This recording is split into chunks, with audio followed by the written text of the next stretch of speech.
Alrighty, hello you guys. Okay, so this is your last project. If you haven't already turned stuff in, please make sure you do so in these next 2 weeks because June 12th, which is not the Friday coming up, but next Friday, is your last day of school, and grades will be posted, or we have to put grades in June 13th, so the day after. So if you don't have your work in by June 12th, then you probably will receive an incomplete. If you chose to do the pass-fail option for my class, you need to make sure you have all your FAs into me. So make sure you check Infinite Campus and see if you have all your FAs into me. You also need to have completed at least 3 online assignments. So this is week 10, so there's 10 online assignments. So in order to pass art, you need to have done 3. So that's like 33%. That's like not even, that's less than half. So if you can't even do less than half, then I think you deserve an incomplete. So get those into me. Everything you need is on Google Classroom. If you're having trouble uploading something or you're just having trouble doing whatever and you have questions, email me. We can schedule a time to talk on the phone. We can schedule a time to talk via Zoom or something. Like, let's get this done. This is crunch time, people. Okay, so moving forward, you guys have this project due at the end of this week. So on June 5th, it's due. I wanted to showcase Murray Sendak. He's the author from the book Where the Wild Things Are. So if you haven't read that book, it's a really good child's book. He has some really great artwork. You can check him out on this slideshow. I don't know why it's looking like this though.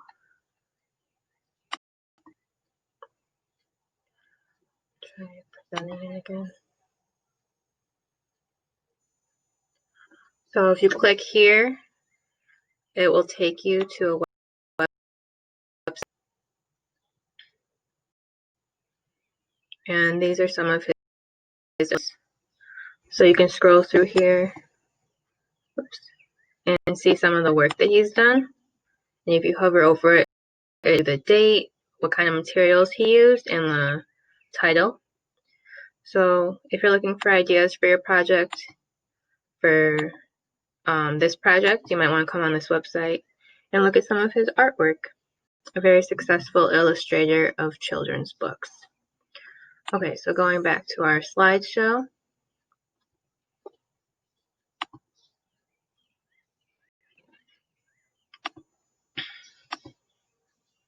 So you guys will be in autobiography book design. So you will be designing a book cover for your autobiography. As an added challenge, you cannot use your name in the title of the book. So as you see here, there's some examples of student work. They didn't put their name in the title. They have different styles of font. So think about what kind of font you might want to use. You guys did learn a few different styles of like block font, bubble font, even how to put your name in like 2-point perspective. You could put a word in 2-point perspective. You could do different styles of font. All right, so an autobiography is an account of a person's life written by that person. So it would be a cover for your book. So think about what things make you who you are. And in order to do that, you'll have to answer some of these writing prompts on this Google form.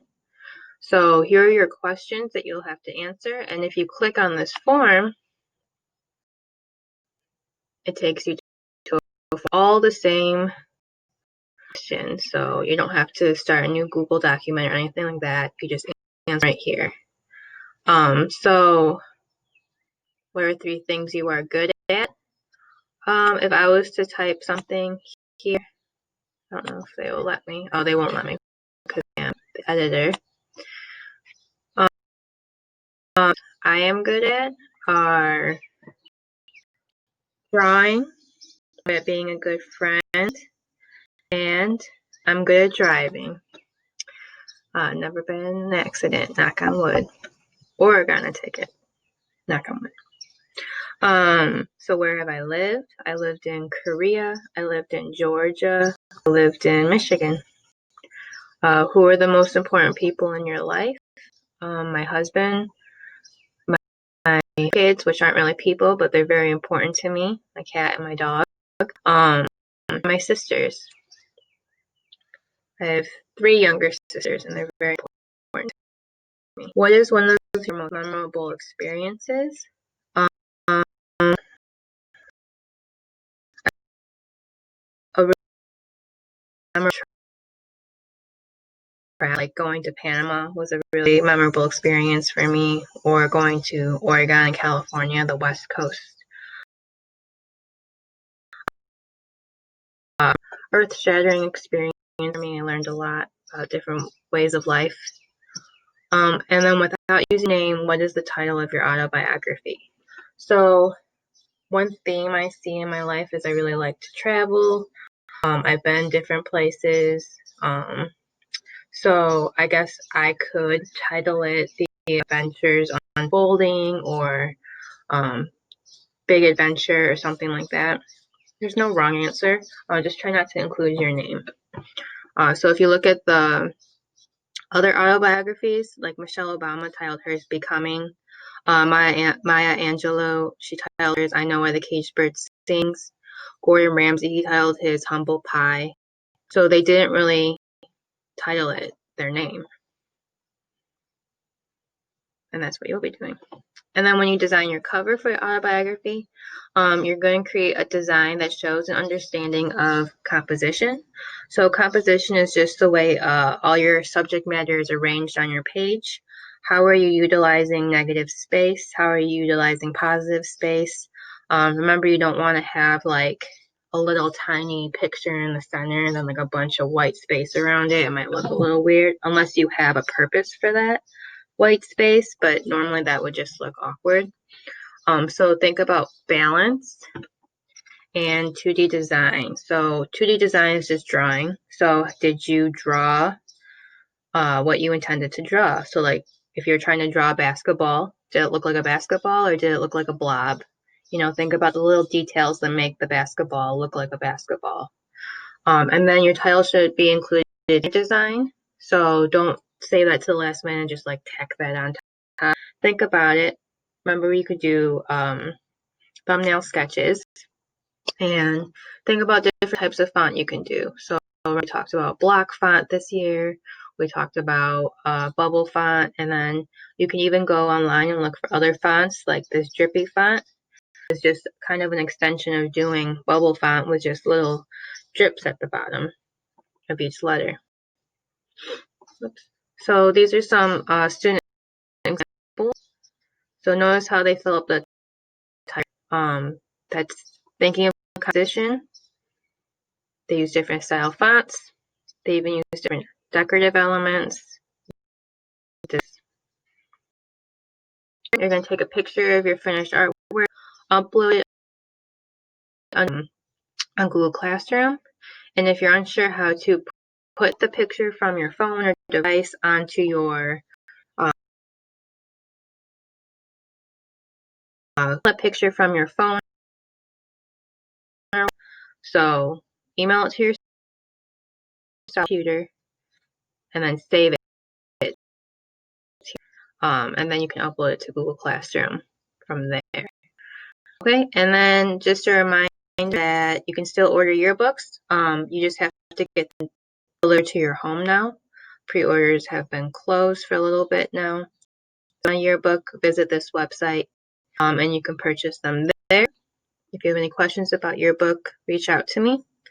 And if you're doing assignments, like I said, this is our last lesson, and then all of next week we will be doing catch-up. So if you're all caught up, this is your last week of school for art class, just for my class. I don't know what you're doing in your other classes, but for my class, you're done. But if you still have a few more things you need to work on, then these next 2 weeks are your crunch time, okay? And then you can rest like all summer, okay? So just get these next 2 weeks, you guys. You don't want to get incomplete on like the easiest school semester you pretty much ever had. So get your stuff in. Let's move forward to the next grade. And honestly, my lessons aren't too difficult. I think this is probably the hardest one I've given out of all of them. So let me know if you have any questions, and if not, I hope you guys have a really good summer. I'll be posting something the following Monday just to check in and remind you guys about grades coming up. So have a week and stay safe, and I'll talk to you later. Bye.